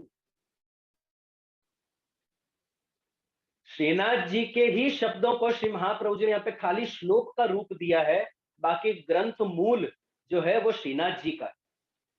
साक्षात श्रीनाथ जी पधारे और एक एक शब्द जो उन्होंने महाप्रभु जी से बोला, उसी को श्री महाप्रभु जी ने श्लोक के रूप में सिद्धांत रहस्य में प्रकट किया है। बाकी मूल अगर इस ग्रंथ के कोई रचयिता है तो वो श्रीनाथ जी हैं। परिणाम है, क्योंकि ये भगवत वाक्य है, सिद्धांत रहस्य भगवत वाक्य है, श्रीनाथ जी साक्षात, कि ब्रह्म समन मंत्र से आपका मेरा अपना कल्याण होना तो निश्चित है, इसमें कोई डाउट नहीं, क्योंकि श्रीनाथ जी का खुद का निश्चित है। लेकिन अगर अपन महाप्रभु जी की बताई हुई पद्धति से जो ब्रह्म संबंध करेंगे, तो अगर आप आपकी मनमानी रीत से ब्रह्म संबंध करोगे तो 100 वर्षों में भी ब्रह्म संबंध मंत्र से आपका उद्धार नहीं होगा। सर्वदोष निवृत्ति तभी होगी जब आप महाप्रभु जी के बताए गए प्रकार से ब्रह्म संबंध लिखे, और ब्रह्म संबंध मंत्र के द्वारा ही आपके सर्वदोष की निवृत्ति होगी। अष्टाक्षर से नहीं, पंचाक्षर से नहीं, आपके गोपाल मंत्र से नहीं, ओम नमो भगवते वासुदेवाय से नहीं, नारायणाय नमः से नहीं, और किसी मंत्र से आपके सर्वदोषों की निवृत्ति नहीं होगी। सिर्फ और सिर्फ ब्रह्म संबंध मंत्र से ही सर्वदोष निवृत्ति ही, क्योंकि यह साक्षात श्रीनाथ जी का दिया हुआ मंत्र है। इसी मंत्र से आपके सर्व दोषों की निवृत्ति होगी और किसी भी प्रकार से आपके दोषों की निवृत्ति नहीं होगी। मैं तो यहां तक बोलूंगा कि कोई व्यक्ति या कोई परम भगवदीय वैष्णव भी अगर आपको इस मंत्र की दीक्षा दे, तब भी आपके दोषों की निवृत्ति नहीं होगी। श्रीनाथ जी आपके दोषों की निवृत्ति करने के लिए बंधे हुए नहीं है। वल्लभ वंशज भी, गोस्वामी बालक भी, आप अगर मेरे पास आओ ब्रह्म संबंध लेने के लिए, मैं भी अगर खुद का गुरुत्व रखकर आपको ब्रह्म संबंध दूंगा ना, महाप्रभु जी से अलग जाके मेरा गुरुत्व रख के अगर मैं आपको ब्रह्म संबंध दूंगा, तब भी आपके सर्वदोषों की निवृत्ति नहीं होगी। श्रीनाथ जी बंधे हुए नहीं है। श्रीनाथ जी को बांधने के लिए दो विषय जरूरी है, एक महाप्रभु जी और एक ब्रह्म संबंध मंत्र। तो मैं अगर एक वल्लभ वंशज भी अगर आपको ब्रह्म संबंध दे, तो श्री महाप्रभु जी को ध्यान में रखते हुए महाप्रभु जी की तरफ से महाप्रभु जी के चरणविंद में बैठकर जो अगर मैं आपको ब्रह्म संबंध मंत्र दूं, तो श्रीनाथ जी आपका, ये बात अपन को ध्यान रखना जरूरी है। ऐसा नहीं है कि ब्रह्म संबंध ले लेने से बस अब अपन शुद्ध हो गए, अब अपना कोई भी प्रकार के दोष अपने अंदर नहीं है, ऐसी बात नहीं। महाप्रभु जी और गद्य मंत्र ये दोनों जरूरी हैं, तब जाके श्रीनाथ जी आपके दोषों की निवृत्ति करने के लिए बंधे हुए हैं। जब तक ये दोनों कंडीशन सेटिस्फाई नहीं होती, तब तक आपके दोषों की निवृत्ति नहीं हो सकते। अब अंत में श्री पुरुषोत्तम जी यहाँ एक प्रश्न उत्पन्न श्री पुरुषोत्तम जी यहाँ पे प्रश्न उत्पन्न कर रहे हैं कि भाई महाप्रभु जी शू लखी गया, साक्षात भगवता प्रोक्तम तद अक्षरश उच्यते। साक्षात श्रीनाथ जी ने पधार कर जो मुझसे कहा, उसी को मैं अक्षरश, यानी इंग्लिश में बोलूं तो वर्ड टू वर्ड, वर्बैटम, जैसा श्रीनाथ जी मुझसे कहे गए वही वर्ड टू वर्ड मैंने इस श्लोक में, इस ग्रंथ में सिद्धांत रस में प्रकट किया है। तो पुरुषोत्तम जी का प्रश्न ये है कि सिद्धांत रहस्य पढ़ने पे कहीं पे भी ब्रह्म संबंध मंत्र तो प्राप्त नहीं होता। તમે સિદ્ધાંત રહસ્ય આખું વાંચી જાઓ, તમે પુસ્તક ખોલીને પાઠ જોઈ જાઓ, એમાં બ્રહ્મ સંબંધનો કઈ ઉલ્લેખ છે? તમે બ્રહ્મ સંબંધમાં જે બોલી જાઓ છો, ઠાકોરજીના સન્મુખ તમે જે બ્રહ્મ સંબંધ મંત્ર બોલી જાઓ છો, એનો અને સિદ્ધાંત રહસ્યનો કઈ મેળ પડે છે? दोनों में आपको कहीं कोई समानता दिखती है?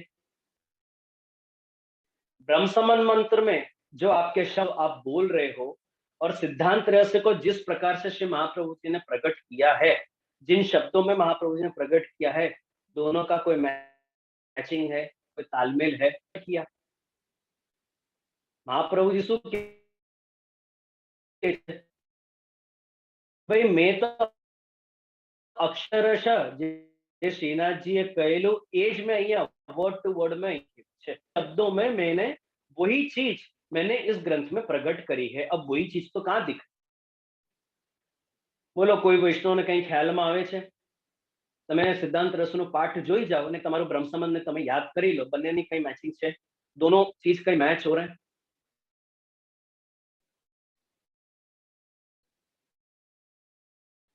तो फिर तो आने केवी रीते समझવું?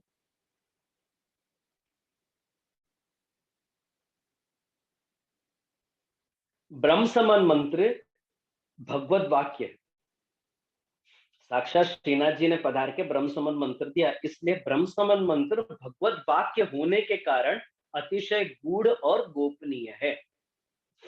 शास्त्र का विधान है कि गोपनीय मंत्रों को स्पष्ट रूप से नहीं प्रकट करना चाहिए, केवल के रूप में आपको प्रकट करना चाहिए। श्रीनाथ जी ने, इसलिए आप ब्रह्म समन मंत्र का नियम देखो, अपने आप में ब्रह्म समन मंत्र का नियम है, ठाकुर जी के सन्मुख अपरस में स्नान करने के बाद ही और केवल राजभोग के समय हाथ में तुलसी दल लेकर ही ब्रह्म समन मंत्र बोला जाता है। उसके अलावा आप ब्रह्म समन मंत्र का उच्चारण नहीं कर सकते हो। मैं यहां बैठ के आपको ब्रह्म समन मंत्र का ट्रांसलेशन समझा सकता हूं, लेकिन मैं मंत्र पढ़ नहीं सकता आपके आगे, चाहे मैं कितना भी शुद्ध हूं, क्योंकि ब्रह्म समन मंत्र भगवत वाक्य होने के कारण अतिशय गूढ़ और गोपनीय है। उसके अंदर एक आध्यात्मिकता है, एक अलौकिकता है। अगर जब आप कहीं पे भी किसी भी मंत्र का पाठ करने या उच्चारण करने लग जाओगे तो उसके अंदर की, उस मंत्र के अंदर की अलौकिकता घट जाएगी। वो मंत्र की अलौकिकता नहीं घटे, इसलिए महाप्रभु जी ने श्रीनाथ जी के ही शब्दों को श्लोक के रूप में इनडायरेक्टली महाप्रभु जी ने वही सब कुछ लिखा है जो ब्रह्म समन मंत्र में है। जो ब्रह्म समन मंत्र में श्रीनाथ जी ने डायरेक्टली महाप्रभु जी से बोला, उसी विषय को महाप्रभु जी ने इनडायरेक्टली सिद्धांत रस में प्रकट किया है। जिस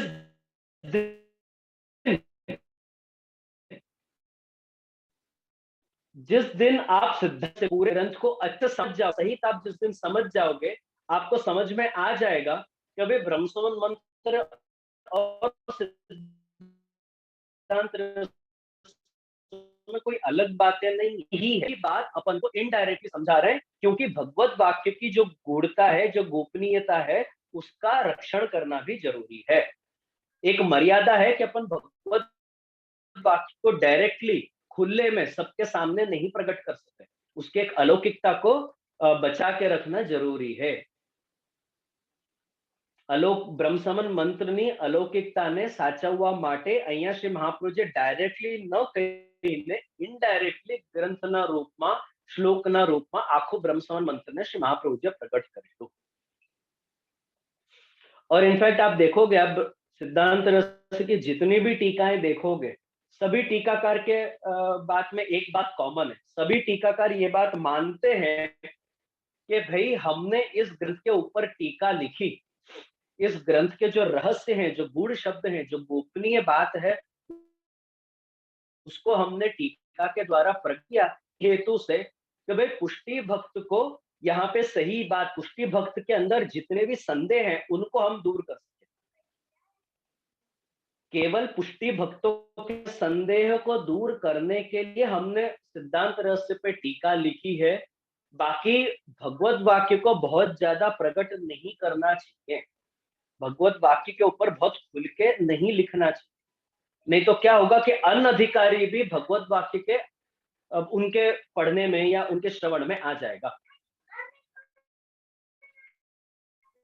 और ये अपनी जवाबदारी को कभी भी अनधिकारियों के सामने ये सब बातें प्रकट नहीं होनी चाहिए, इसलिए श्री महाप्रभु जी ने इसको इनडायरेक्टली इस ग्रंथ के रूप में प्रकट किया।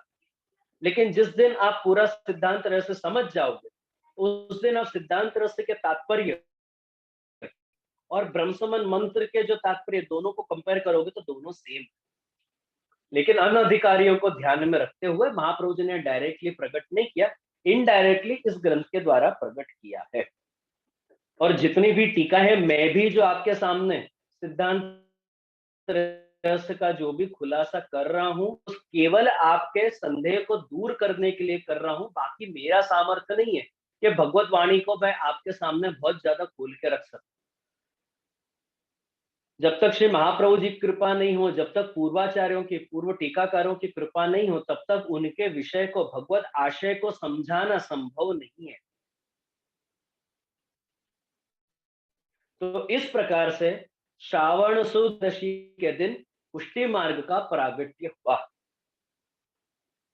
आज આપણે અહીં સુધી રાખીએ। મને લાગે છે મારો સમય લગભગ 10 હોય તો તમે પૂછી શકો છો। હા જે એક બે જણના ક્વેશ્ચન આવ્યો છે ફોન, એ લોકોને ક્વેશ્ચન પૂછવા છે તો ખોલ આપકો તો હા અહીં સુધી રાખીએ, નહીં તો આપશ્રી થોડું લેવું તો લઈ લો. આપશ્રી ઉપર હતા શ્રી. ના મને વાંધો નથી, પણ પછી શું 10-15 મિનિટના ચક્કરમાં છે ને વૈષ્ણવને ઓવરડોઝ નહીં થવું. ના બરોબર છે. આપણે હજી બધા લૌકિક જીવ જ છીએ. વધારે જો ભગવત વાણી પ્રગટ કરી દઈએ ને તો ઓવરડોઝ થઈ જાય છે, અને ઓવરડોઝ નુકસાન વધારે કરે છે. તો એ ઓવરડોઝ નહીં થાય માટે હું 10 મિનિટ વહેલું અહીંયા પૂરું કરું છું. ને ધી અધર રીઝન બીંગ કે કોઈને કંઈ પૂછવું હોય તો 10 મિનિટ બધાને પ્રશ્નોત્તરીના હિસાબે છે. આ એક ક્વેશ્ચન આવ્યો છે સુમનબેન નો. હા બેન તમે હા કહું. જે દર્દ પ્રણામ. આ તમે કહેતા હતા ને અમાવાસ સારી, તો અમાવાસે સારો પ્રસંગ કેમ ન થતો બધો? સંભળાયું? ના સંભળાયું? છે હવે દિવાળી કરતા વિશેષ કઈ તમને સારો પ્રસંગ જોઈએ? એટલે કશું પણ સારું થતું નથી અમાવાસે. સેવાની બાબતમાં તમારે આ પુષ્ટિ માર્ગના હિસાબે વિચાર કરો, સેવાના હિસાબે વિચાર કરો તો હોલી અરે પૂનમ હોય, અમાવસ હોય, એકાદશી હોય, એકમ હોય, દૂજ હોય, તિથિનો કોઈ વિશેષ મહત્વ આપણા ધ્યાન નથી. તમને જે દિવસ સેવા કરવાની ઈચ્છા, વિચારવાની જરૂર નથી અરે આજે તો અમાવસ છે, આજે કેવી રીતે આપણે સેવા કરીએ. જો તમારે સેવા કરવાની ઈચ્છા એટલે ખીચડી કરવી હોય તો એમ કહું અમાવાસે ખીચડી નથી કરવી. રાતના 12 વાગે પણ તમે ઠાકોરજીની સેવા કરી શકો. હા કરી શકીએ. આ બધું છે ને લૌકિક વૈદિક નિયમો છે, એટલે હું લૌકિક વૈદિક ની અહીંયા ચર્ચા નથી કરતો. હું સેવાની બાબતમાં તમને ભલે લૌકિક હિસાબે તમે અમાવાસને અશુભ માન નથી.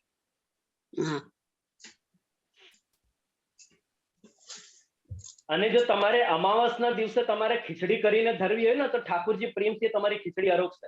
ના સેવા નથી કરતી, લૌકિકમાં કરવી. લૌકિકમાં હું સેવાની વાત કરું. હા હા અહીંયા આપણે સેવાની ચર્ચા કરી રહ્યા છીએ. દૂધ ઘરની સેવા હોય કરતા હોય તો બ્રહ્મ સંબંધ બોલીને તુલસીજી ભગવાનને ચરણ પર તુલસી પધરાવાય.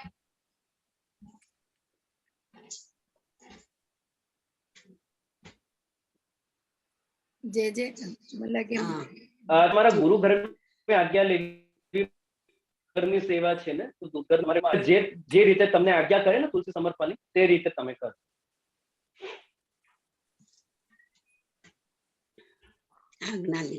बाकी ग्रंथ संबंधित किसी को कोई प्रश्न है? આજના વિષય સંબંધિત કોઈને કઈ પ્રશ્ન હોય?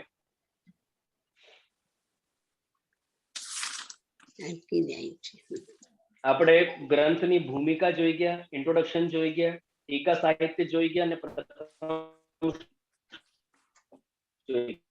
વૈષ્ણવ અનમ્યુટ આ બધા આપની જોડે ખોલીને જ બોલી દો. મુખ્ય વસ્તુ આપણે જોઈ ગયા, અને હજી કોઈને જો હમણાં શર્મિષ્ઠાબેન ખોલો તમારી જાતે અને ક્વેશ્ચન પૂછો. દંડવત પ્રણામ તેજસ્વી. દંડવત પ્રણામ. અવાજ કપાય છે. હા શિરા. હા જે હા આપણે ગદ્ય મંત્ર છે એ આપણે જે રાજભોગ ધરીને પહેલા આપણે તુલસી હાથમાં લઈને ચરણમાં પધરાવીએ એ રીતે કરવાનું ને? બ્રહ્મ સંબંધનો જે મંત્ર.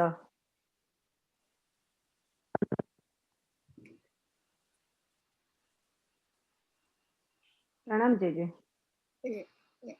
ડિસ્ટર્બન્સ આવે છે. બ્રહ્મ સંબંધ મંત્રનું શું? આપણે રાજભોગ ધરીએ એની પહેલા બ્રહ્મ સંબંધ મંત્ર બોલવાનો હોય, રાઈટ? ગદ્ય મંત્ર.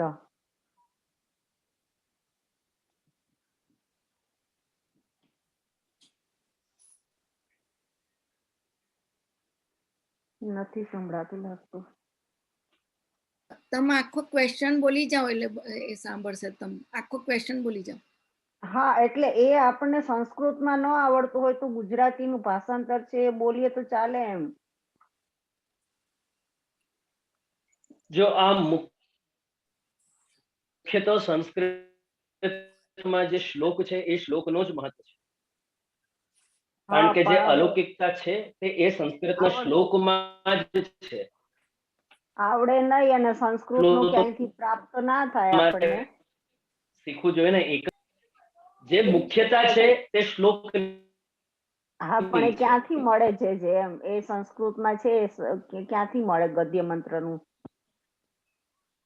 એ તો તમે તમારા ગુરુ ઘરને રિક્વેસ્ટ કરી શકો છો કે આપ મને અગર જો લખીને આપો યા આપની પાસે ઉપલબ્ધ હોય તો આપ મને આપો, કે જેથી એ પેપર કે એ વસ્તુ તમે ખાલી સેવાના સમયમાં જોઈને તમે બોલો ને, એમાં કોઈ પ્રોબ્લેમ નથી. કોઈ આપણી પરીક્ષા નથી કે તમારે જોયા વગર જ કેવું. તમે ભલે ને પુસ્તક કે હાથમાં રાખીને મંત્ર જો ફોનમાં લખેલું હોય, if you have a picture of that, તો તમે એ જોઈને તમે બોલો, એમાં વાંધો નથી. પણ જે મહત્તા છે, જે મહત્વ છે તે શ્લોકનું છે. કારણ કે જે ટ્રાન્સલેશન છે એનું મહત્વ નથી, એ ખાલી સમજાવવા પૂરતું છે, કે જેથી તમને અર્થ માટે છે કે આ મંત્ર શેનો છે અને શું કહેલું છે આ મંત્ર. બાકી જે મહત્વનું છે તે મંત્ર જ છે. મંત્ર છે, પણ અત્યારે માનો કે યુ હેવ ટુ નથી મારા લર્ન. આગળ, તો હા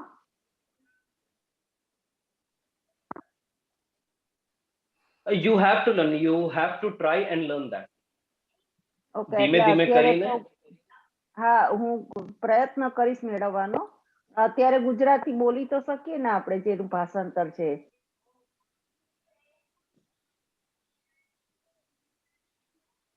હા, જો નહીં કરવા માટે તો કઈ એવું છે જ નહીં કે આ તમે નહીં કરી શકો.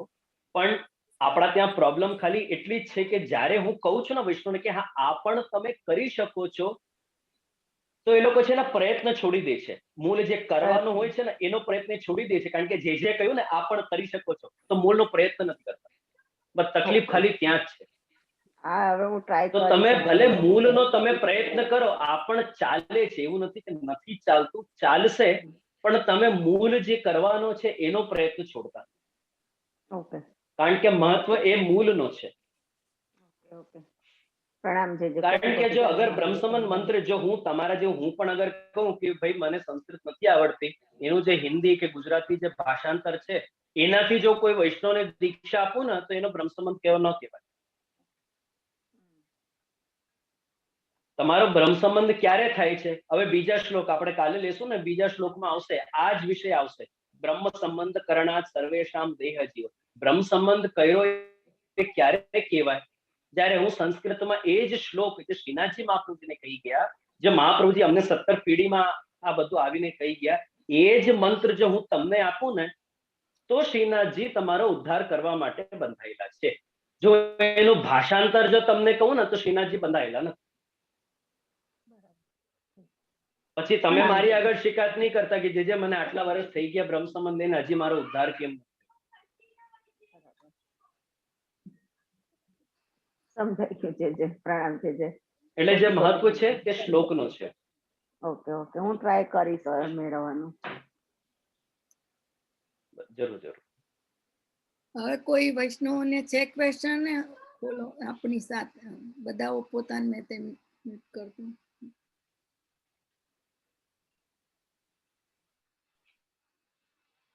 सभी वैष्णव एक बार फिर से रिकॉर्डिंग का आप लोग श्रवण करना, उसमें से जरूर आपको अगर कोई डाउट निकले तो अपन कल वापस इंडिया का टाइम सुबह 10 बजे अपन इकट्ठे होंगे. उसमें अगर किसी को कोई डाउट हो तो आप लोग जरूर डाउट पूछना. उसके बाद अपन कल का सत्र चालू करेंगे.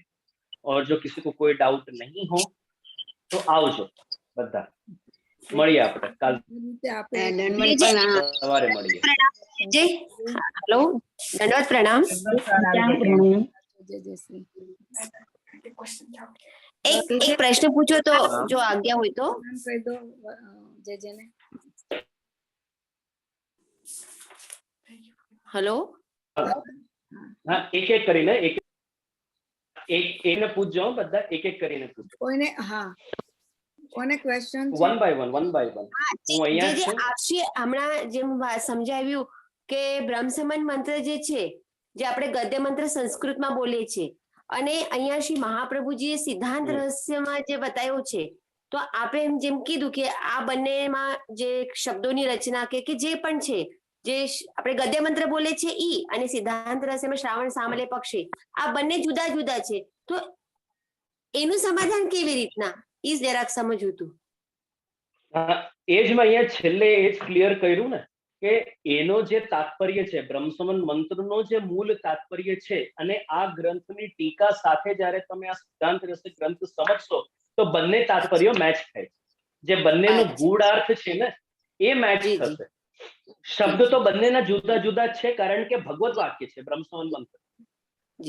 ભગવત વાક્ય હોવાના કારણે અલૌકિક છે. અલૌકિક હોવાના કારણે મહાપ્રભુજી એને ડાયરેક્ટલી અહીંયા નથી લખી શકતા કે ભાઈ આવું આવું છે, આવું શ્રીનાથજી બોલી ગયા. તો મહાપ્રભુજી ઇનડાયરેક્ટલી એ જ વાત કહી છે બીજા.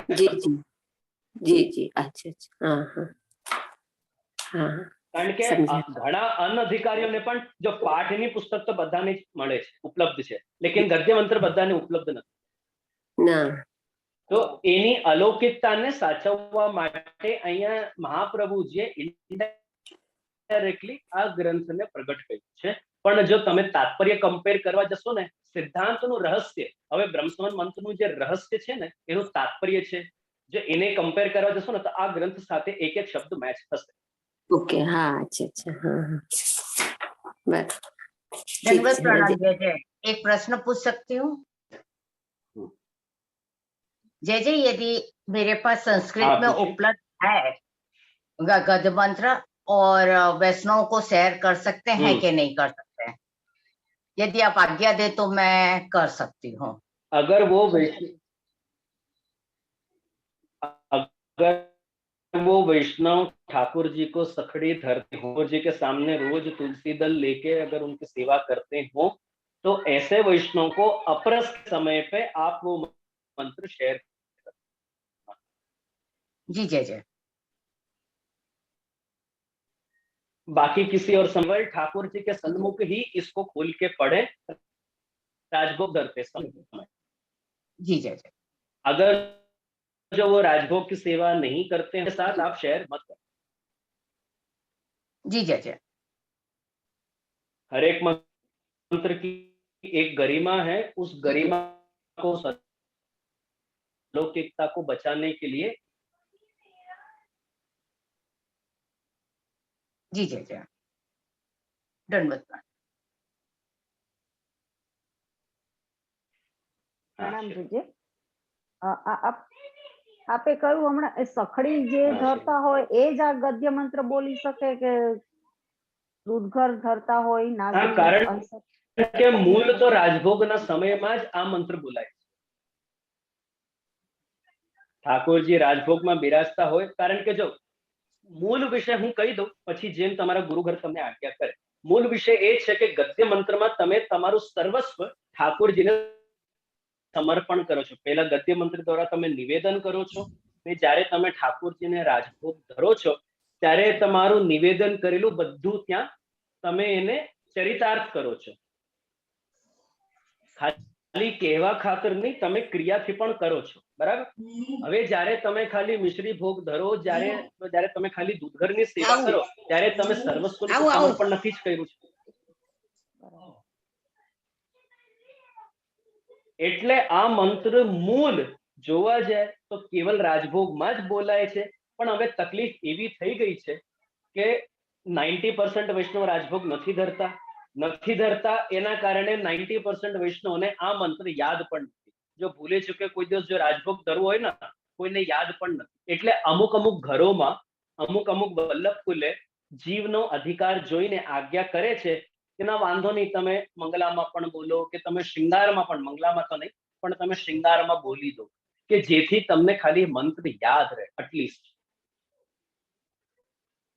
એટલે મેં તમને કહ્યું કે જો તમારા ગુરુઘર તમને આજ્ઞા કરતા હોય તો તમે ચોક્કસ બોલી શકો છો, કોઈ એમાં વાંધો નથી. પણ ગુરુઘરની આજ્ઞા લઈને જ તમારે એ મંત્ર બોલવું. અને જો તમે સખડી ધરતા હો અને પુષ્ટ સ્વરૂપ તમારા ત્યાં બિરાજતા હોય તો બોલવામાં તમારે કોઈ આજ્ઞા લેવાની જરૂર નથી, તમે નિયમથી બોલી શકો છો.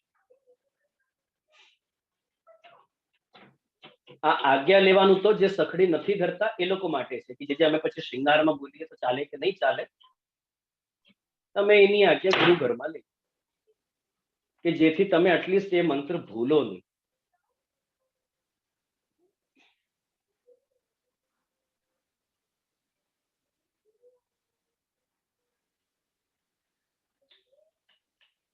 વૈષ્ણવ કોઈને ક્વેશ્ચન છે? જે દંડવત પ્રણામ. મારે પ્રશ્ન છે. હા, પૂછો. હા, આપે કહ્યું કે જેને ઠાકોરજી પુષ્ટ કરાયેલા ના હોય તે પણ ઠાકોરજીની સેવા કરી શકે. તો હું મારા પુષ્ટ કરાયેલા ઠાકોરજી નથી, પણ હું ઠાકોરજીને જ્યારે ભોગ ધરું છું ત્યારે ભોગ ધરી અને તુલસીદર પધરાઈ અને ગદ્ય મંત્ર બોલું છું, તો મારાથી બોલાય કે ના બોલાય? કારણ કે મારા પુષ્ટ કરાયેલા ઠાકોરજી નથી. હવે ચલો ઠીક છે, તમે તો મને પ્રશ્ન કર્યો, પણ મારે કાઉન્ટર પ્રશ્ન એ કરવો છે, જ્યારે તમે બધું જ કરો છો ત્યારે તમે પુષ્ટ કેમ નથી કરાવતા? હું ઇન્ડિયા જઈશ એટલે હું પુષ્ટ કરાવવાની છું. જે હું અહીંયા અમેરિકામાં છું, મારાથી નથી થયા. પહેલા મને તાપ નહોતો, હવે તાપ થયો છે તો મને પુષ્ટ કરાવવા છે. પણ હું હવે ઇન્ડિયા જઈશ ત્યારે ઠાકોરજી પુષ્ટ કરાવવાની છું. અને મારા મમ્મી પણ મરજાદી વૈષ્ણવ હતા. એમની આડીથી મેં નક્કી કર્યું, મારા મમ્મી તો અત્યારે નથી, ગુજરી ગયા છે. મારા મમ્મી મને કહેતા હતા ત્યારે હું નહોતી કરતી, અને હું ઠાકોરજીમાં વધારે થઈ નહોતી. અત્યારે બધું કરું છું અને મારી મમ્મીની આડીથી હું સેવા કરું છું. અને હવે મને એમ થયું કે મારે ઠાકોરજી પધરાવા છે, તો હું ઇન્ડિયા જઉં ત્યારે પધરાઈશ. અત્યારે તો પણ હું રાજભોગ વખતે ઠાકોરજીને ગદ્ય મંત્ર ને તુલસીદર પધરાઈ અને પછીથી ઠાકોરજીને ટેરો લઉં છું. તો મારાથી થાય કે ના થાય? મને આવડે છે, સંસ્કૃતના પણ મને આવડે છે ગદ્ય મંત્ર. જે તમે કરો છો તેને કન્ટિન્યુ રાખો, જરાય તમે ચિંતા કરતા નહીં. જે રીતે તમે સેવા કરતા આયા છો, જે રીતે તમે સેવા કરો છો, કન્ટિન્યુ કરો એને, જરાય ચિંતા કરતા નહીં. હા, બસ જ્યારે પણ ઇન્ડિયા કે કોઈ બાળક, ત્યારે તમે ચિંતા કરતા નહીં. જે કરતા આવ્યા છો તેને ચાલુ રાખો. દંડવત પ્રણામ. જય જય. ઠાકોરજીની તમારા ઉપર ખૂબ જ કૃપા છે, એટલે ચિંતા નહીં કરો. કોટી કોટી દંડવત પ્રણામ. આશીર્વાદ. ચાલો પછી આપણે કાલે મળીએ. હા જય હવે જેને કોઈ પ્રશ્ન હોય તો કાલ માટે બચાવીને રાખજો. ઓકે. દંડવત પ્રણામ. જય જય શ્રી આપણે પછી કાલે મળીએ. શ્રી વલ્લભા. જય જય. વલ્લભાધીશ કી જય. વલ્લભાધીશ કી જય. પ્રણામ. જય જય શ્રી કોટી કોટી દંડવત પ્રણામ. વલ્લભાધીશ કી જય. દંડવત પ્રણામ. જય જય. કોટી કોટી દંડવત પ્રણામ. દંડવત પ્રણામ. વલ્લભાધીશ વલ્લભાધીશ કી જય. જય હો જય હો. દંડવત પ્રણામ. જય જય. દંડવત પ્રણામ. જય જય શ્રી.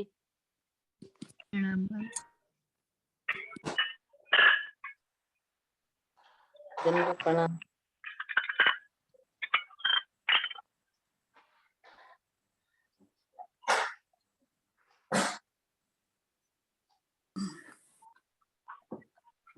બનાવી દઉં હો બેટા, એક જ મિનિટ. ના ના ના, તૈયાર જ કરીશ બધું. આ તો પેલું આવતું હતું ને એટલે.